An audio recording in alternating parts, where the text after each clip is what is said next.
Welcome to another episode of Whitetail Rendezvous, coming to you 6 days a week as we interview whitetail experts and hear their traditions and personal stories of the hunt. Learn more about the latest gear, discover proven tips, and the latest strategies so you can make your next hunt a success. Now, here's your host, Bruce Hutchin. Whitetail Rendezvous is pleased to announce a partnership with GoHunt.com. Who's GoHunt.com? Well, if you're a DIY hunter, you need the information at GoHunt.com/insider. Why? Because it provides 4,200 profiles, every unit, every species, and every season. Furthermore, they give in-depth analysis, interactive maps, unit access, and seasonal trends. Draws are very important, and they give you the most accurate information in the business. All this is available when you go to GoHunt.com/insider. Make sure you use promo code WR when you join Insider. You'll get a $50 gift card for GoHunt.com Gear Shop. Remember, when you become a member of GoHunt.com/insider, you're going to get a $50 gift card to Go Hunt Gear Shop. What's in the gear shop? The best gear that you can buy for hunting the West. All in all, if you're hunting out West in 2018, GoHunt.com/insider is where you need to be to get all the research information. When you use promo code WR, Whitetail Rendezvous receives a small commission from GoHunt.com.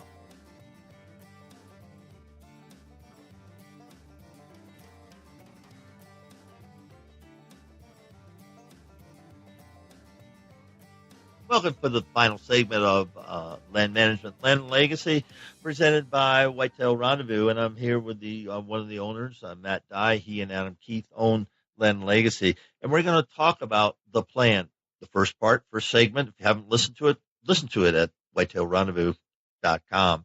And the second part was Boots on the Ground. Listen to that. Now we're going to wrap it up with Matt, the plan. So you've done all this work. You've been on the ground. Now what happens? This is where we get down to the nitty-gritty, Bruce. This is where really our recommendations become written form. And as we've talked in the past, Bruce, when we got started with Land and Legacy, we wanted our product to live on and influence people. We want to share information that's going to change people's, honestly, lives and change properties, because there's such a draw to land and to people. People want to be a part of it. It's so natural, it's so raw, it's so real. So our product, our plans that we produce for people, they have to have that same importance and that same intensity and that same knowledge shared. So, and honestly, it goes back to our name, Land and Legacy.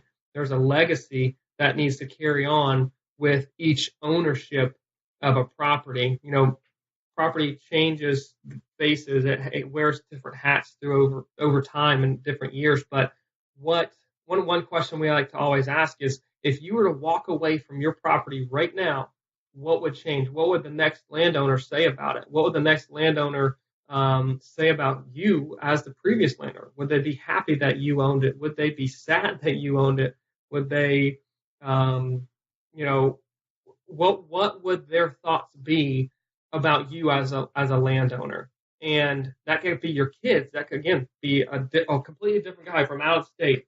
But what have you done to the land that we live on, that our resources are built upon? What have you done to conserve, to enhance, to protect, to improve? What have you done to influence that positively? Or have you influenced it negatively? What do you need? What changes do you need to make in your management of that property on the time that you own it? We take it seriously, I guess, is what I want to say. And what I want to convey, and I hope everyone else does who has property in their name or in a trust, whatever it may be. That's a resource, and that's a huge importance to us. You think about like the American dream, it's to have freedom and own land and have the ability to dictate what happens on your own property. That's huge. So that's where the importance of a plan comes together, because there's a legacy that we need to carry on with this plan. There's importance down the road that we need to keep in mind. So we don't want we want to share information with everyone. So we don't have just one option for a potential landowner to buy into. Basically, we have three different options, and I don't know honestly if that is a common thing for land consultants, but for us, that's exactly the way we feel that we need to be at and offer services because everyone's different and their I guess if you will the steps in which they classify themselves as a landowner as a habitat manager, the knowledge that they have, the knowledge that they want to gain, so wherever they're at in that walk, we have a plan that can set up and provide them with the information that they need. So first off, after we've done all the boots on the ground, we have the three plans for them to basically choose. The one is a walking tour.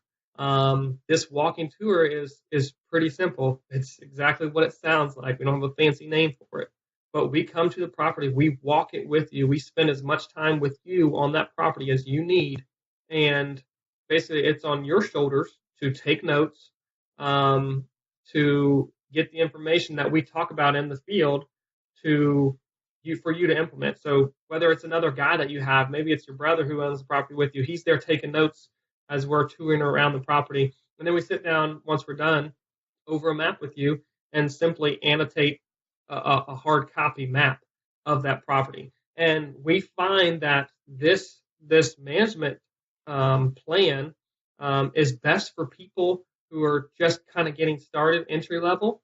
They haven't 100% gotten into their. Bruce, are you with me? Yep. Okay. My screen changed and I got a little worried there. Somebody probably just called in. Oh, gotcha. So as long as you're there, I am there too. Okay. So that plan, there we go.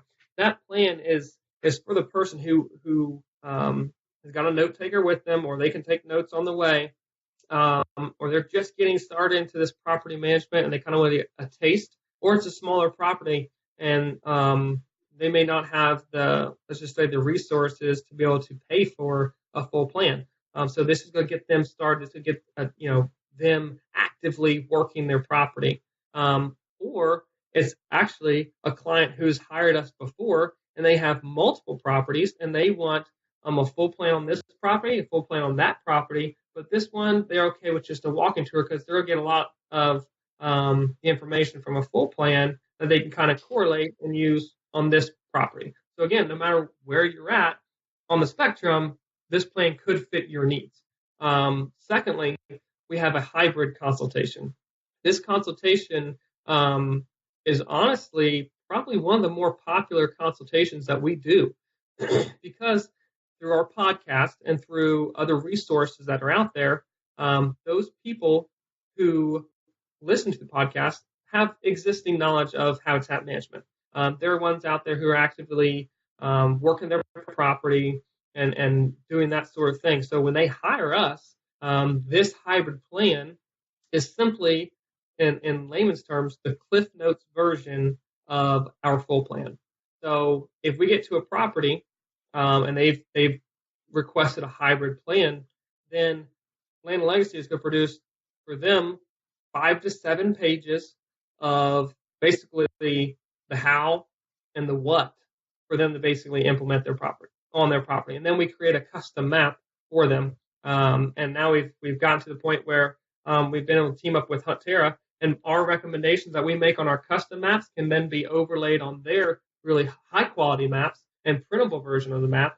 And the customer will get a Huntera map with our recommendations on it. That's kind of a neat feature of that plan. But for that hybrid plan, if you're doing great techniques for improving soil health, I'm not going to touch on soil health in that plan because I got the thumbs up. I gave you the thumbs up in the field. Keep on doing what you're doing. However, if you're let's say you've got like a cool season fescue grass or smooth brome grass that's spread throughout the property and it's interfering with the possibility of native plants growing, I'm going to make the recommendation to you in this hybrid plan. Hey, control your cool season native grasses.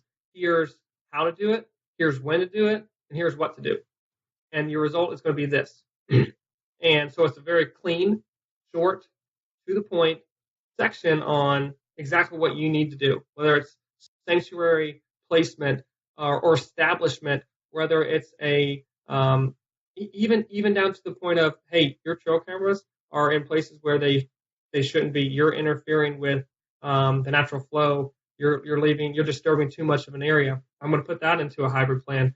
A big one is timber management. Here are the steps that you should take to improve your timber. Here are bedding area thickets that you need to implement on your property.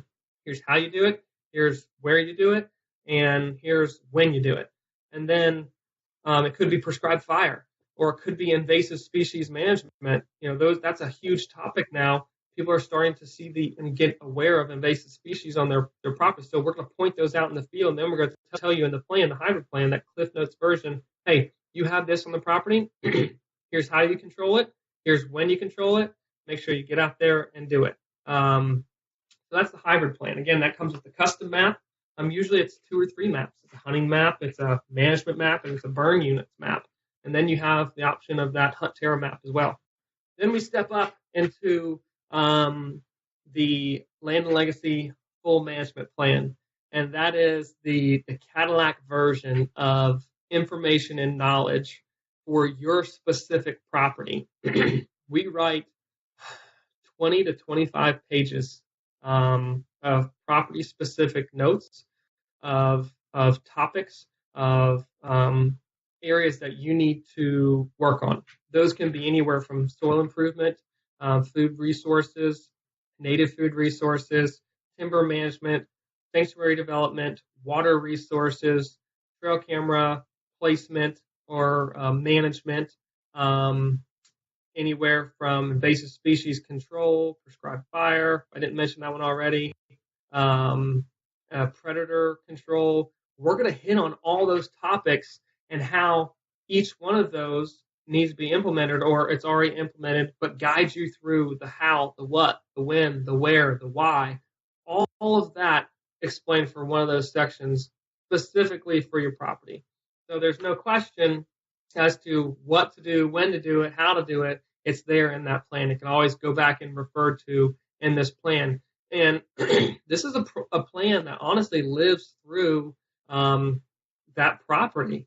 And once we get that habitat, once we make those recommendations to get the habitat into a specific level or if you will, habitat type, then you graduate into a management phase. And then in that plan too, we tell you how to manage that habitat once you get it to that desired height.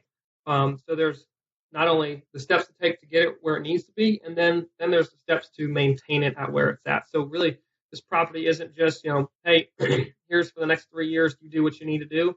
This plan is, hey, the entire time you own this property, these are the steps that you should take to manage and get the most out of your property and its resources. That's the full management plan. Of course, we've got our custom maps, 4 to 5 maps that we create specifically for the property, and then the option of that Hunt Terra map as well with our recommendations. And I hope that everyone can understand, again, the importance of the legacy that can be left. I guess it is left no matter what. Whether you are thinking about it or you're not thinking about it, the next person who takes ownership of a property is going to think back on what you've done or what you haven't done to the place. So there is a certain legacy that's left, whether it's good or bad, or whether you think about it or not, it is left behind because you're at one point were tied to a property.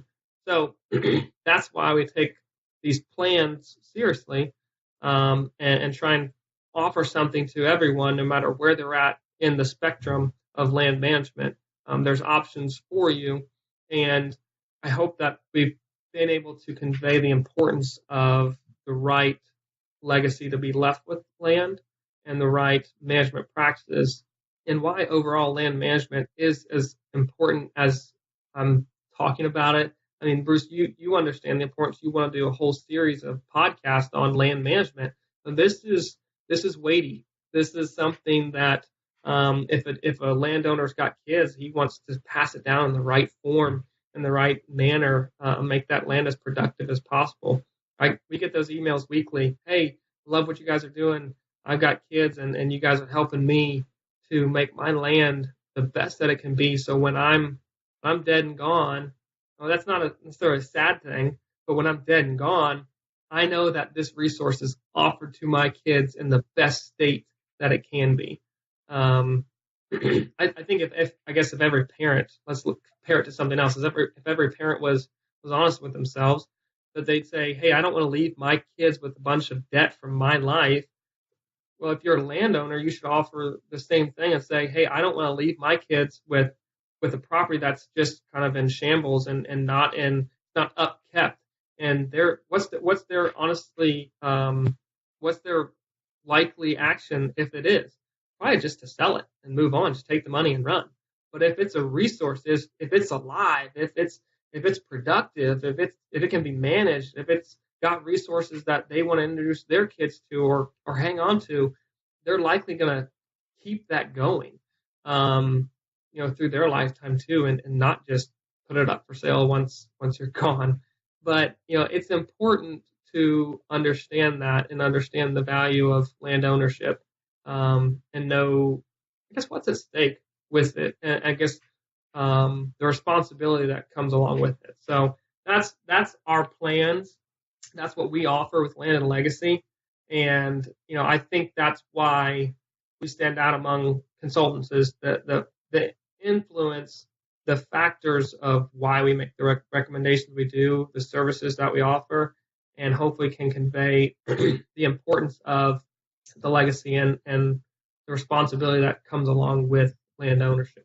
Thanks for that. And listeners, one thing that I've learned through my journey here in Whitetail Rendezvous is there's a lot of ways to make your land better. And the thing I've learned and heard very loud and clear, people ask me, because I live out west, hey, what do you think about this basin? And when I'm thinking about coming out to Colorado, and I'm thinking about this, and what do you think about unit X, Y, and Z? And if I haven't been on the ground, I can't tell you anything, because and I know about as much as anything. We can read the same maps. But with whitetail hunting, it's more than that. And growing up, going to college, marrying a gal from Wisconsin, and being on the same farm for, like I said, 52 years, that's a heck of a legacy. And I've been invited by the people that own the farm. We're in the second generation now. And I've seen the changes in the farm. And yeah, we kill a lot of deer. We kill small deer, big deer. We've killed a lot of deer, but it's a family affair. And so where I'm going with this is, just don't get on the social media and say, hey, can you look at this Google Earth and tell me, where I should, here's where my stands are, and where should I move them? Why would you even move them? We got stands named, as everybody does. But the more I listen, to what's happening in the whitetail world, a lot of people have permanent stands, but a lot of people are running and gunning. Okay, where are you going to run and gun to? How are you going to manipulate the land so that run and gun place is a good place? Or are you going to let the deer figure out that's where you need to be, and then you have to go there? And there's so much information, which is great, but it boggles the mind that even in run and gunning, one day you're not even hunting or long range observation to see where that buck's running, because you know where the does are bedding, and then you're going to put your stand up there, and you're only going to hunt 3 days the whole season. What do you mean I'm only going to hunt three days? If you've done it right, Dan Johnson, 9 Feet Chronicles, pins this down, immeasurably. John Stallone, and they talk about you can hunt only 3 days a year and kill the biggest deer on your land. Period. Flat out. Period. Well, if you don't know your land and you're not managing your land, you'll never get to that place. I'll submit that. Can you luck in on public land? You sure as heck can. But on your own land, I think if you're managing your property, Bruce, I know that's a good point. You're managing your property, you know it inside and out, and you know how deer are utilizing that property through every portion of that season, and you're in tune with that. You can observe trail cameras, you can observe from observation stands or whatever it may be, but you know how deer use your property. Your hunting becomes, one, so much better because you just know it, but two, it's easy to pick stands. And you sit at home maybe more, because, actually in October, that deer's going to do this. He's done it the past 2 years. I'm going to go in there, I'm going to kill him, and it's going to be that simple. But it's a matter of laying out the property and enhancing specific features in a manner that's going to allow you to do that and it be consistent.